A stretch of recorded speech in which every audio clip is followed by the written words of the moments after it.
Today, we'll be discussing the suspension of classes at schools and the 24-hour checkpoints for monitoring foreigners here in the Angeles City area. But before we get started, don't forget to subscribe.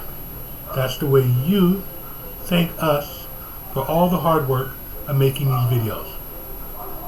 So here we go. Today, my wife and I received a message from the school saying, class and work in all private and public schools for all levels in the Angeles City area is hereby suspended as of 12 p.m. March 10th as part of a citywide plan of disinfecting the schools as a citywide preventative measure against COVID-19. The government will provide disinfecting agents for all public and private schools. This text message caught me off guard a little bit, although I am in full agreement with the mayor's efforts to step up precautionary efforts against the COVID-19 virus. I'm glad to hear that even though local politicians were asking the president, Rodrigo Duterte, to close down or lock down the Metro Manila area, he decided against that. The ramifications behind that would be huge for everybody on the Luzon Island and probably be pretty big for some of the surrounding islands. Metro Manila is a very, very important hub. I understand people are getting nervous, a little bit afraid, and they're wanting a lot of immediate big action. But I think we should be a little cautionary as we enact new actions and trying to stay ahead of this thing. The whole world is looking at and talking about the COVID-19 virus. Most nations are taking precautionary measures, and I don't blame the Filipinos. In fact, I'm glad to see that they also are taking up some precautionary measures. What helps me not to worry so much is I try and keep myself as informed as possible. I try and learn as much about the situation as I can. And when I have that knowledge, I feel a little bit more secure. Not knowing is always scarier than knowing a lot about something that's not so good. If you don't know, your imagination runs away with you and the whole situation gets a lot scarier. So let's look at a little bit of what's been going on lately. The COVID-19 virus, a few stats about that. Worldwide, the infection is about, as of March 10th, 8 p.m., the worldwide infection rate was 115,760. 115,760. The deaths worldwide would be 4,085. That's approximately 3.5% death rate of those who have been diagnosed with the disease so far. I have a feeling as more and more tests take place, the percentage of people who die from it will go down. I'm believing that many people are catching the disease and getting over it and not being diagnosed with it, so their success rate is not included in the stats so far. So even though 3.5 sounds like a low percentage, I think it is. I think in reality it's actually even lower than that. Let's compare that to the U.S. The U.S. has an infection rate of, or an infection number count of 729, of which 27 people have died. And that is a 3.5% ratio of death to infection, which is a little bit better than the worldwide effort, but 27 people still sounds scary. Now let's include the Philippines. There are 33 known cases in the Philippines, diagnosed known cases, and one person has died. So, although it's scary that 33 people have caught the disease, it's not so frightening when you realize that only one person has died. To bring things in perspective, let's do a little comparison.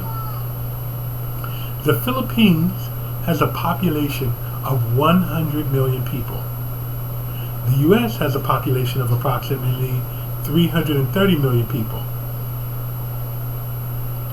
If the Philippines had the same infection rate as it does now, but the same population of the United States, they would have an infection rate of somewhere near 110 people with a death rate of approximately 3 people. The 110 people still sounds like a lot, but in reality it's not that much. It's not as high as what's being experienced in the U.S. currently, and it's not as high as what's being experienced worldwide or even in Italy. So yes, there's an infection going on here, and we should be concerned. Everyone should be concerned everywhere, but I don't think we are at the panic level yet. At least I don't think the Philippines or the U.S. should be totally panicking right now. I think they should be implementing precautionary measures to help control the spread, but I don't think we're at the state where we should be panicking, buying food crazy, and locking ourselves away. I think self-seclusion, self-segregation, keeping to oneself, avoiding crowds, is something that you could practice. That would be a reasonable response, especially for the next month or two until things get fully exposed for what they are.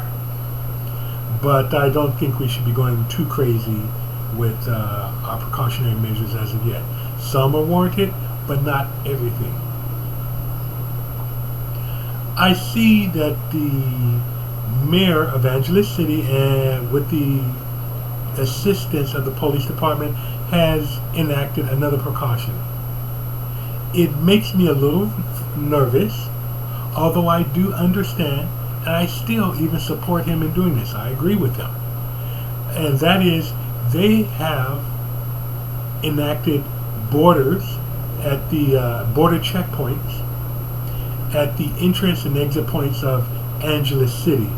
And they are checking foreigners who are from China, Hong Kong, Macau, South Korea, Japan, Iran, and Italy. Foreigners from those countries, or people who have traveled through those countries, are going to be scrutinized a little bit more, and they may not be let into Angeles City. That's a little bit frightening, but I understand I understand government officials are trying to control the infection rate. I don't know what they're going to do if they find somebody who has traveled from those places recently. They just said that they will be enacting border checkpoints at those places. As far as the foreigners are concerned, the good thing is this is not a countrywide thing. This is only Angeles City.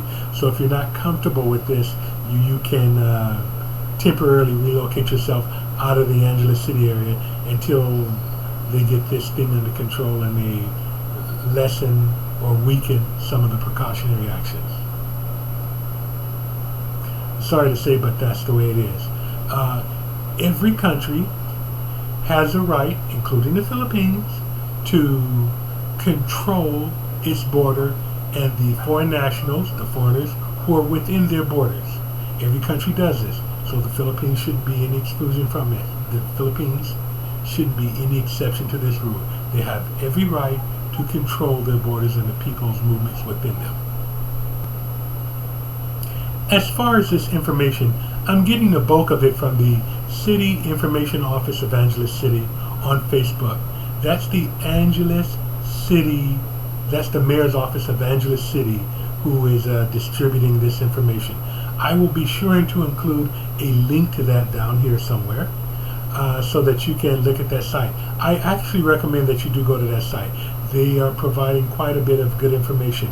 They are keeping you up to date as to what they're doing in reference to the COVID-19 virus and its spread, and there's a lot of good educational information, how to wash your hands, things to do to avoid or reduce the spreading of this. So I definitely recommend that you go to this Facebook page and have a look. There's a lot to be gathered there, a lot to be learned there. So there you have it. Schools closing down because of the COVID-19 virus and 24-hour checkpoints being set up along the borders of Angeles City. Don't forget to click on the bell-shaped icon. That way you'll be notified as soon as we upload a video. We're trying to upload several videos a week and would like for you to have access to them as soon as they're available. That's another episode of Telecom Dog, where we're all about the travel, tech, and talk. See you in the next video.